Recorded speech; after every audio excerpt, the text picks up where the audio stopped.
Hey folks, welcome back to the channel. I'm Eric, the dude who grows food, and today is July 25th and our garden tour. So I'm going to take you through the garden today, bed by bed, and we're going to see what's going on. Good, bad, what's coming up, what's kind of shutting down right now. And yeah, a little bit of here and there. We'll talk about a few other things as we go through. So let's get into it.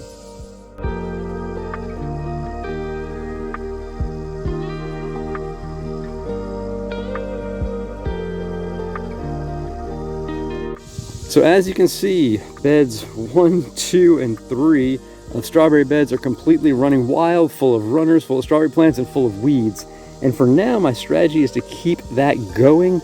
I was going to do just beds 1 and 2, but I may keep bed 3 in play just for insurance plants if for some reason the runners aren't able to root well because of weed competition. Not quite sure what's going to happen there, but we're looking at probably an early October pull of everything out of here.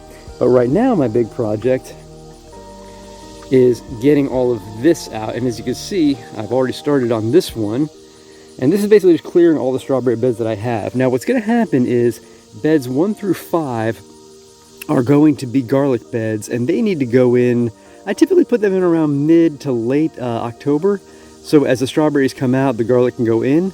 And what's going to happen for beds, I don't know how many I've got here, probably another 3 or 4 after bed 5, because nothing's going to go in to beds 4 and 5 when the weeds get out. I'm going to let them sit, I'll compost them over, and let them wait for the garlic. But 6, 7, 8, and 9, if that's how many I've got right here, they will be something else. So probably a root vegetable like, or maybe sugar snap peas, because I know they need to go in the fall. But I've got a lot of fall planting going on right now, and I want to make sure that I have the space for them, so these have to get cleared out. But root vegetables, getting back to that, sort of like daikons and beets, and maybe another bed of carrots, rutabaga, turnips, things like that. And then we've got what turned out to be okay in the end, 3 San Marzano beds. Now this is a determinate variety of San Marzano, so I get it into the ground probably around early mid-April, hoping for a late June harvest. This year the harvest pushed to mid-July for most of it. It sets its fruit and then it's done. You can still see plenty of fruit on there. The plants have to go. The fruit's not in great shape at this point, and really it was a tough haul this year from the standpoint that as things were trying to ripen, they just kept getting sunburned because we've had a lot of heat, a lot of rain this year. So it was kind of a tough haul this year versus last year. I remember last year we were actually had our freezer full by July 1st, and this year we didn't even start putting away until July 7th or 8th. So not a fun year for that, but still plenty of good food.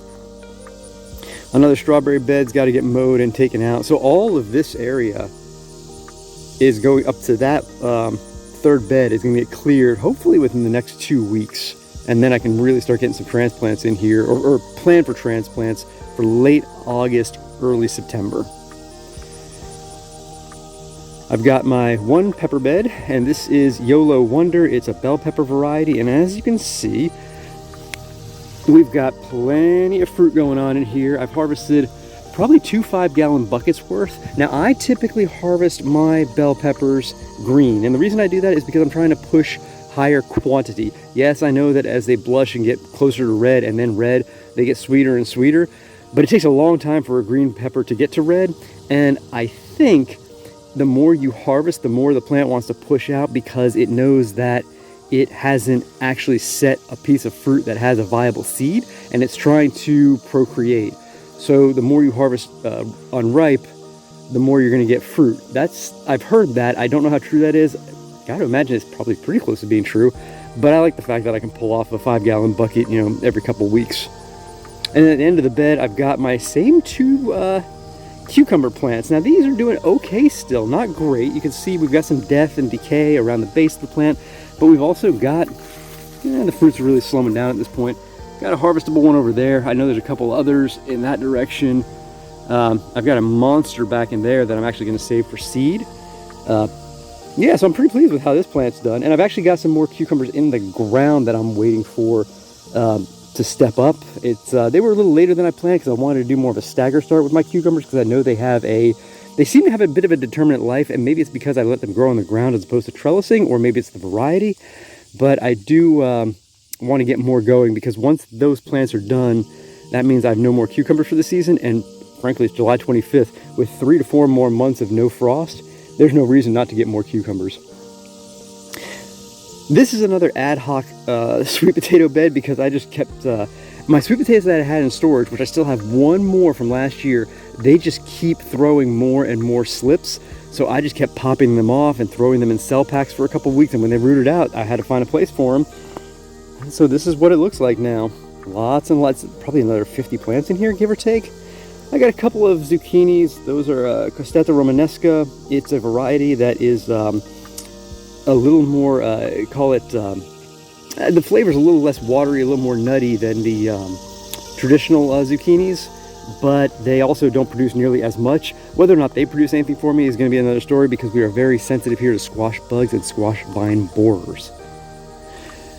And now, I'm really pleased with how this is looking. This is my asparagus bed. These were started by seed back in February of 2024 and transplanted probably May, June 2024. And in late March, only 7 of the crowns, maybe 6, showed that they were going to come back within a few days after that, because it was around the time I did a garden tour. All 13 popped up. So I think I have 13 crowns in here. I just recently came in and hacked off most of the stalks that had berries, because I didn't want any self-seeding here to compete with what I had. So I got rid of all of that. I still have 13 really good plants. I'd say probably if the ones that have a lot of berries are female, I think 4 or 5 of them are female. Martha Washington is the variety, and since you're starting from seed of an heirloom variety, you're going to get a 50-50 mix of male and female statistically. And so to say I got 4 to 6 females doesn't seem unlikely. I'm not going to worry about separating out the males and the females and getting rid of them. I'm happy with how the bed looks, and I will be harvesting not this coming March, but I'll start harvesting in March of 2027. I'm going to let all year, next year, do this exact same thing to really fill out that root system. And now we've got one of my favorite spots in the garden, my blackberry patch. I finally, as you can see, have this in pretty good shape from a cleanup standpoint. I went through, I took out some canes, I've started I topped most of these things, and now the side shoots are coming out. So you can see this guy right here, somewhere in there, I topped him off, and now all these lateral branches are starting to push out. And at some point, I'll go ahead and come through and look at a lateral branch. Actually, you know what? As an example, this lateral branch right here is probably 2 feet in length. And instead of letting it go really, really long, I'm gonna take this and pull that off. And that's gonna stop the lateral branch from pushing out, and it should thicken it up at this point, and that's gonna be a fruiting branch. Now, if I let this thing go 5 feet, it's gonna wind up with a massive sag down. It's gonna get really spindly at the end. The fruit might not even mature at that point, because it's got a lot of distance to go from the root to the tip to push that energy into ripening that fruit, and the fruit might be really small also. So I'm trying to do a better job this year of topping the plants at a good height, and then pinching off the side shoots at a good length, so that I have a higher quality fruit, even if it's a few less berries. Got a bit of a jungle on this guy. I don't know how this one got out of control on me, but he did. So I need to go through and make sure that he's all cleaned up. Sometimes with blackberries, it can be very hard to remember what's the main cane when you pinch it back.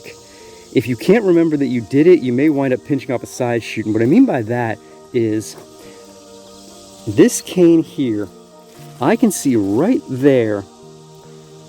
It's hard to see on camera, but I can see that's where I pinched it. So this is actually, I think, technically a side shoot. He actually went right through the fence. That's not good.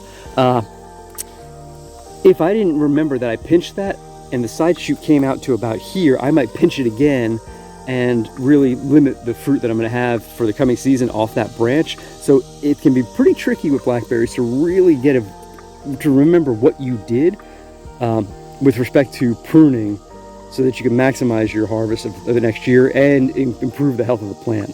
So it can be, you got to pay attention to blackberries. And I got some more blackberries running up and down here. As for fruit on the blackberries, the spring crop or the early summer crop is about done. But what we have now for this one variety, this is Prime Arc Freedom. This is its fall, wow. They call it a fall bearing on the Prima cane because this is a first year cane. I took all the second year canes out, and it's fruiting now, and this is midsummer. Now, I will be honest with you, this fruit doesn't taste great, but the Primark Freedom's second year fruit on the second year canes is phenomenal, and it's really early. So I wouldn't buy this variety saying that I'm going to get a really great, you know, August, September haul from a berry standpoint. I would buy it because its spring berry is fantastic. The blueberries have done better this year than anticipated. These first, you got 1, 2, 3, 4, 5. 5 is pink lemonade. It didn't perform very well this year again. It's just not taking off. This one here has done the best and it's continuing to grow. It's the last of the ripening, so I'm really happy with how that one's looking. And I've been getting some berries every couple of days, so you know, I didn't expect much off these plants this year. So what I got was just kind of gravy on top of what I had from the strawberries and blackberries, which were my berry powerhouses. And as you can see here, this was all strawberry beds right up until the okra. I got in here and hand removed all of that to make way for to kind of reset my beds. These first 5 beds, I did a hay video a couple of days ago, and this is a result of that. I'm using the hay to use as mulch this year for these beds and not compost because I don't have that much compost. I want to save the compost for that area. The first 2 beds there, I did compost that. I do need to come through and wood chip these pathways. And as you can see, I've got these strings running the length, and I basically just moved the strings over to reset the paths, reset the beds. And in this bed, I've got, I think, 3 cucumbers and 2 melons, cantaloupe. I think these first 2 are the cantaloupe. The next 3 are the cucumbers. The 2 cantaloupes are Hale's largest or something like that. I can't remember the variety name. And the cucumbers are Market More. I don't yet know what I'm going to do with these 4 beds. I have a feeling that they are going to be, so when you're using hay or grass clippings in a bit of a layer as a mulch, you've got to, here's what I worry about when I put a small transplant in this. Wind comes, it gets mulched over. So beds like this that I have a good layer that's about 1 inch thick of grass clippings or hay, I do try to have a more solid, stocky, well-developed transplant. So if I have a good-sized brassica, I could see that being what these beds are going to have, or a good-sized lettuce. Definitely can't direct sow into that, but it's ripe for transplanting as long as you have a plant that's not going to get kind of outcompeted by the hay if you get a bit of a wind. Compost beds. Okra. I think my okra's doing really good this year. I'm harvesting every other day, and for those of you who are looking at it right now and saying, whoa, that's way too big because you got pieces like this, that's the size I like. I harvest every other day off this plant right now, and I'm going for the biggest ones that I can, and the smaller ones, like this guy right here, he'll go for another 2 days. I say 2 days. The day after tomorrow, he'll come off. And I think I've learned this.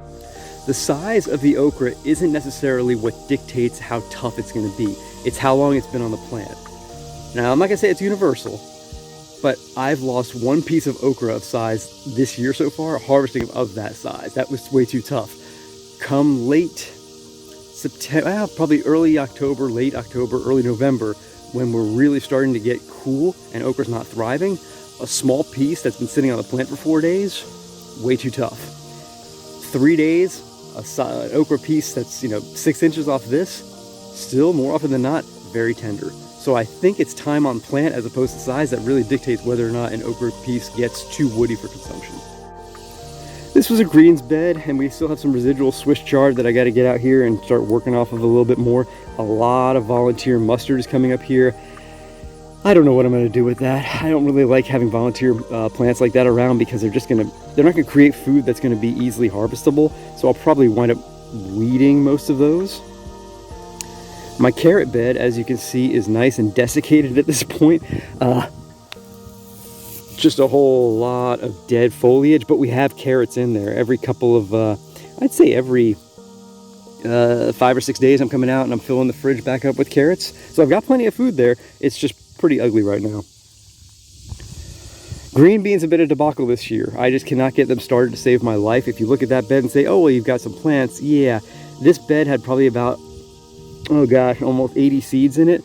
And I think 6 germinated, and the rest are transplant from about 6 different trays, which also had about 10% germination. So for me, beans this year, I can't figure out what I'm doing wrong, because I've never had an issue germinating green beans. I've had issues with pests in green beans, which is why I usually push production until mid-late July, so that in early September they're ripening and not getting pounded by pests. But for some reason right now I can't figure out what I'm doing wrong. I'm guessing it's been either too hot or they are just basically decaying in the soil since we had so much rain. I don't think it's a seed quality issue, but that's always a possibility. And now we've got the marigold and the cosmos and zinnia bed. So this is my full flower bed, and come on, how gorgeous is that?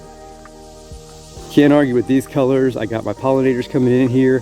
I do kind of wish the bed was a little more centrally located, but I like how full it is, and I love how the colors look out here. So I would actually consider doing a second bed like this next year, just 2 side by side, to have like a massive patch, maybe like where the okra and the Swiss chard are this year.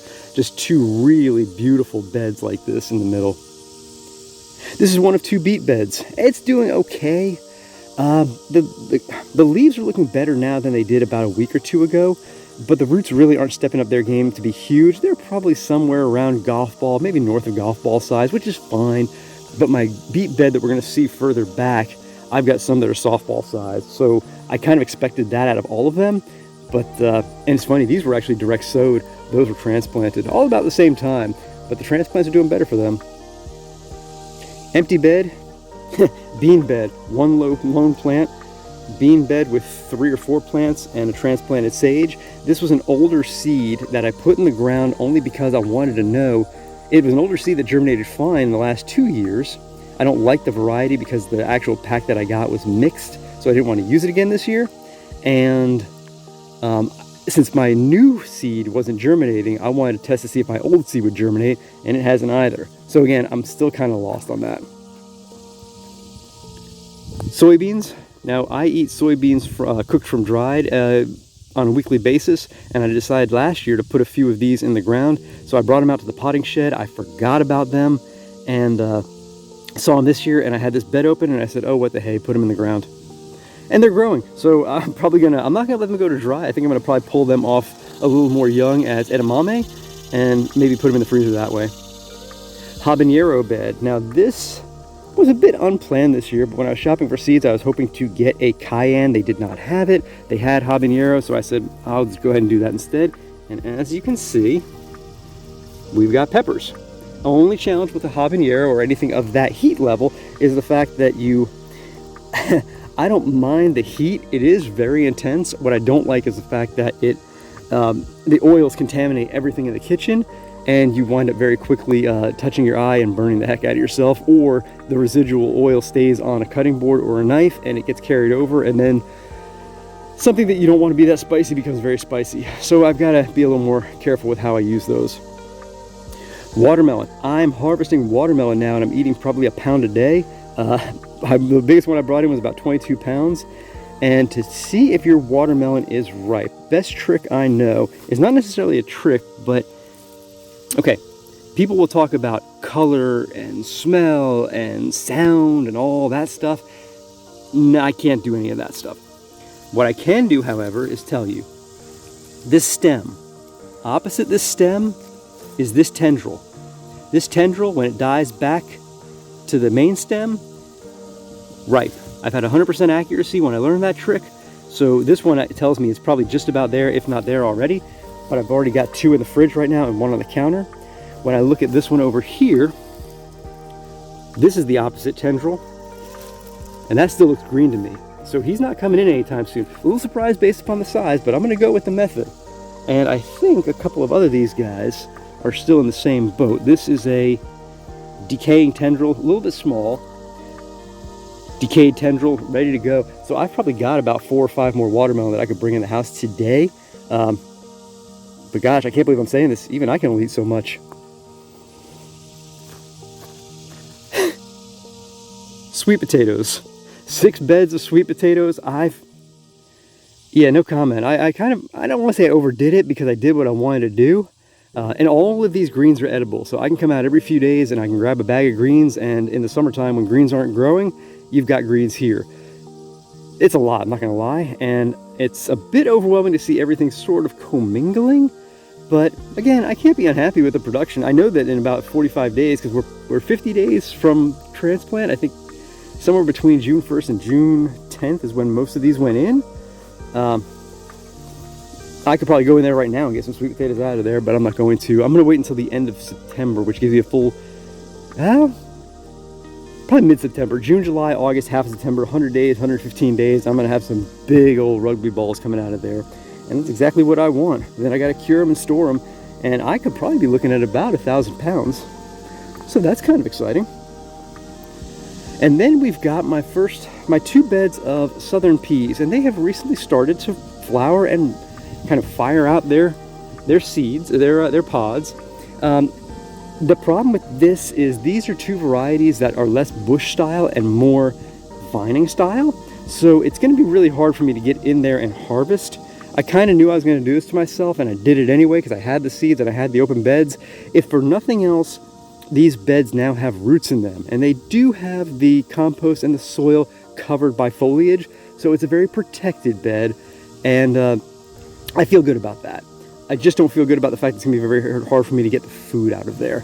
And then I'm also looking down the barrel of 2 months from now when the plants have to come out, and physically how to get those things out. I may just mow them in, to be honest. These 2 beds are more green bean beds that you can see the lack of germination again. 2 days ago, I transplanted the last of my sweet potato slips. I got 18 right down the middle because I had them, so they went in the ground. The green beans are the Provider variety. This bed the other day, I actually went through between all the plants and I reseeded everything, and I didn't water them. The ground was pretty wet, and I just didn't want to, I didn't want to dissolve the seed if it was too damp in there. So I'm going to water them in today because it has been hot and dry, and we're on track for a week of mid-90s plus and no rain. So I'm hoping that that'll tell me if water was the issue, because I did plant all my bean seeds when we had a lot of rain. And I am on clay here, though I am on amended clay because I've been top dressing it with organic matter. I will say that the chance that they dissolved in there and rotted is probably pretty high. So I'm hoping that this plays out. This is my second beet bed, and as you can see, that's a softball, and I've got 10 beets right in this first little row of that size. I mean, that could be very easily a week's worth of beets. I do eat a lot of veg, so that could be a week for me alone, and I've got this whole bed to go through. Plus I'm going to transplant some more later in the season. This is the second I don't even know how many beds I've got. These are more beans. This is the bed that I did the other day along with the between the plants on that one. And again, I haven't watered it in yet. I'm probably gonna do that today just to make sure it doesn't get too dry in there, but I don't want to saturate it either. We'll see in the coming weeks how that one does. Second asparagus bed, a lot of these crowns didn't take, but the ones that came up seem to do okay. So these were sown by seed the same time as those. However, they didn't go into the ground until a few months after. So they really didn't have a good season of warmth to kind of establish. And this year they just didn't come back with much vigor. I am going to leave them though. They're good enough for my tastes to exist and to keep them going for the coming years. And I'll use the space in between for some very mild interplanting when I have an opportunity. I don't want to crowd anything out, but I do want to not lose that kind of space.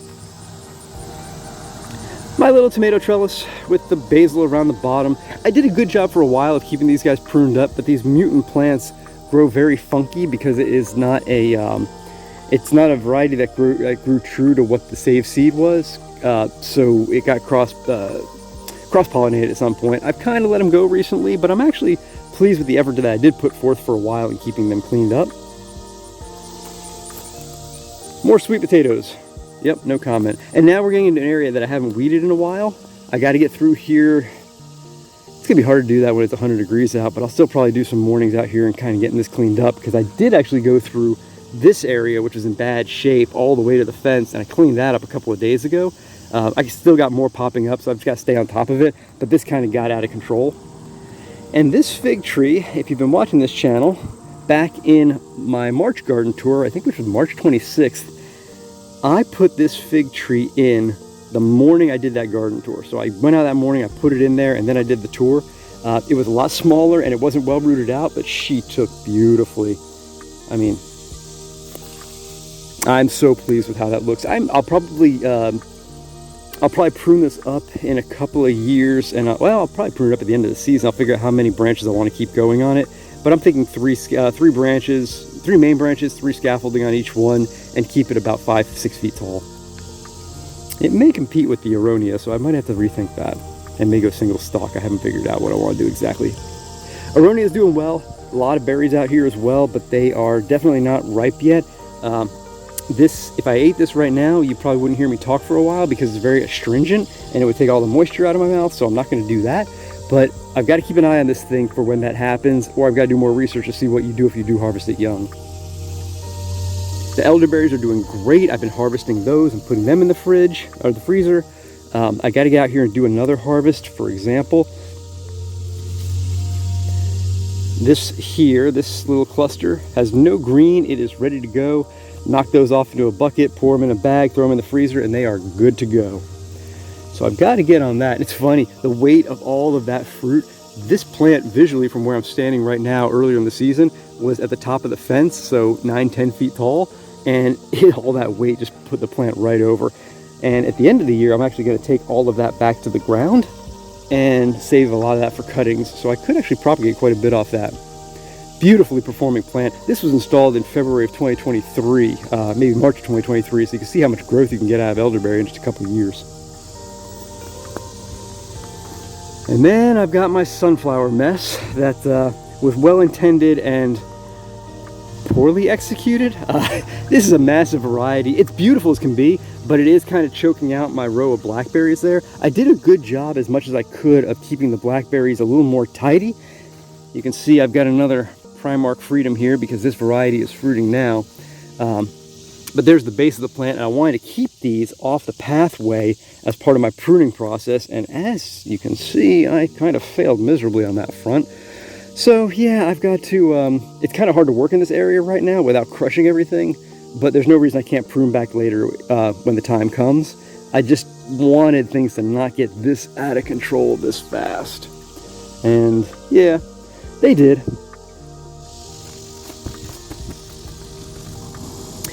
And now we get further back in, you can see I've got my cantaloupe. Now I lost a number of these things because they molded on the ground, so I put them up on these old cedar fence boards, which will not hold water. They can drain off better.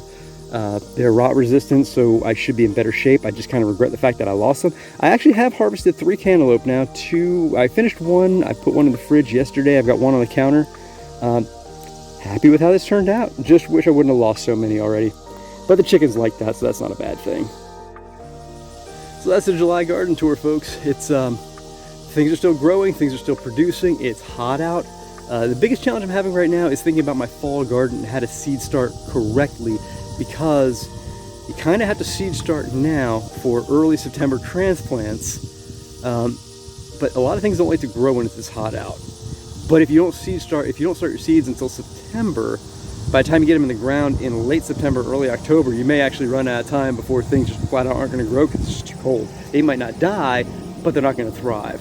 So I'm trying to figure out my timing on seed starting for that period of time, because my beds are going to be becoming available once I clear a lot of them out, and I'd love to be able to hit the ground running on that. But name of the game is continuing to learn, so that's what I'm going to do. Hope you enjoyed this. Thanks for watching. We'll see you in the next one.